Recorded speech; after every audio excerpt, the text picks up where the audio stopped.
Bonjour à tous et à toutes, chers adhérents de BHC. Yaakov Avinu vole, entre guillemets, les bénédictions de son père qu'il voulait donner à son frère Esav. Et tout le monde, bien entendu, pose la question, comment Yitzhak avait-il l'intention, une seconde, de donner les bénédictions à Esav, qui était un mécréant, un rachat.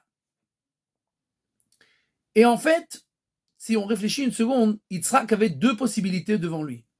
Un, de donner les bénédictions, en fait, la succession du peuple juif à Yaakov Avinu, qui est un Ishtam Yoshev Ohalim, quelqu'un qui est, entre guillemets, naïf et qui étudie la Torah du matin au soir.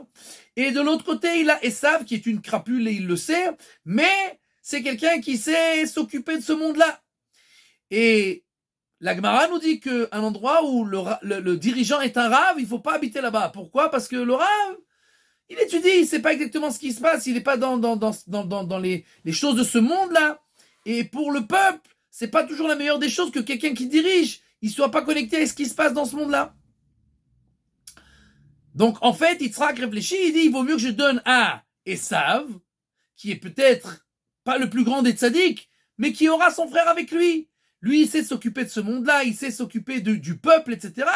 Et Yaakov lui donnera les conseils de la Torah.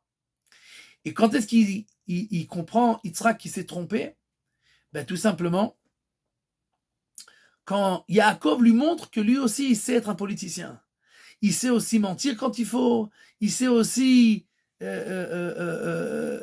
ce qu'il faut pour arriver à ses fins. Il montre à son père que voilà, je voulais les brachot, je sais exactement, je suis pas déconnecté de ce monde-là, je sais ce qui se passe, je sais ce qu'il faut faire pour arriver.